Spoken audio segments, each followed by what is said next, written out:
দফা দিয়েছিলাম যে আমরা এগুলি কমিটমেন্ট ছিল আমাদের, এর ভিতরে একটা ছিল খাল খনন, তেমনি অনেকগুলি কমিটমেন্ট ছিল যে আমরা মনে প্রাণে বা জাতীয়তাবাদী দল মনে প্রাণে বিশ্বাস করে আমরা যেই 31টা দফা আমরা দিয়েছি উন্নয়নের জন্য, এটা যদি বাস্তবায়িত করতে পারি তাহলে এই দেশের ইকোনমি দাঁড়িয়ে যাবে, মানুষের মধ্যে সুখ ফিরে আসবে। তার ভিতরে একটা ছিল এই খাল খনন। এই খাল খননটা শুরু হয়েছিল শহীদ প্রেসিডেন্ট জিয়াউর রহমানের আমলে। তার আগে এই খালে কিন্তু আপনি দেখেছেন আমার বক্তব্য, এই খালে কিন্তু একদিন মানুষ মাছ ধরত এবং এই ড্রাই সিজনেও এখানে পানি থাকে।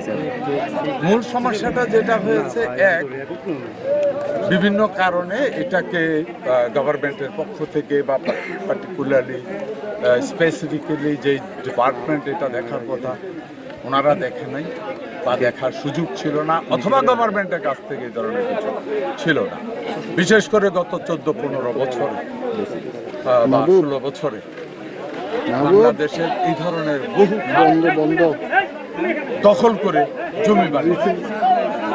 এই খালটা তেমনি আপনি শুনেছেন, এই খালটার সাথে জড়িত আছে 42টা গ্রামের জীবন। যদি বর্ষাকালে এখানে এই পানিটা ঠিক মতো যেতে না পারে, তাদের জমিগুলি ওয়াটার ওভারলোডিং হয়ে নষ্ট হয়ে যায়। এবং আমরা এই খালটা যদি খনন করতে পারি তাহলে এখন ইরিগেশন চলতেছে, হয়তো বা এটা আমরা ইয়ার সাথে কি বলে এটারে ডাকাতিয়ার সাথে নিয়ে যদি আমরা কানেক্ট করে ফেলতে পারি, এটা তো যাবেই ডাকাতিয়া শেষ পাতায়, তাহলে এটার ভিতরে হয়তো এই ড্রাই সিজনে হয়তো অনেক পানি থাকবে, তখন মানুষ আর আন্ডারগ্রাউন্ড থেকে পানি উঠিয়ে ইরিগেশনের দরকার হবে না, এই পানি ব্যবহার করবে। এটাই হলো আমাদের মূল টার্গেট। বাংলাদেশ জাতীয়তাবাদী দল এবং প্রেজেন্ট গভর্নমেন্ট মনে প্রাণে বিশ্বাস করে, ধারণ করে, লালন করে এবং বাস্তবায়নের জন্য কাজ করে যাচ্ছে। এই দেশের 70% মানুষ ডিরেক্ট ও ইনডিরেক্ট কৃষির সাথে জড়িত। কৃষি বা কৃষকের যদি বেনিফিটেড হয়, কৃষক যদি উপকৃত হয়, কৃষক যদি লাভবান হয়, তাহলে এই দেশের অর্থনীতি লাভবান হবে, অর্থনীতি চাঙ্গা হবে, অর্থনীতির মেরুদণ্ড শক্তিশালী হবে, যা জাতির মেরুদণ্ড। আমাদের কাছে অবশ্যই আছে, আমাদের শুধু বিএডিসির আছে আমাদের 6000, টোটাল কিন্তু অনেক বেশি।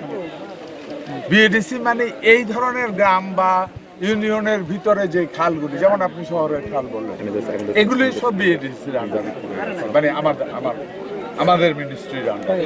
এরপরে যখন বড় ডাকাতিয়া যখন পড়বে, এটা আবার ভিন্ন মিনিস্ট্রি, ওইটা নদী। মাননীয় মন্ত্রী, আজকে আপনি যে গভর্নমেন্টের থেকে প্রভাবশালী আর কেউ, এবং এদেশের 18 কোটি মানুষের থেকে প্রভাবশালী কেউ। এরা প্রভাবশালী না, এরা অন্যায়কারী, এরা যোদ্ধার, এরা দুষ্টু ভাবে যদি বলি, যারা দখল করেছেন, কোনো আমলে হয়তো দখলের উৎসব চলছে, আপনারাও ওই উৎসবে গা ভাসায় দিয়া দখল করে ফেলছেন।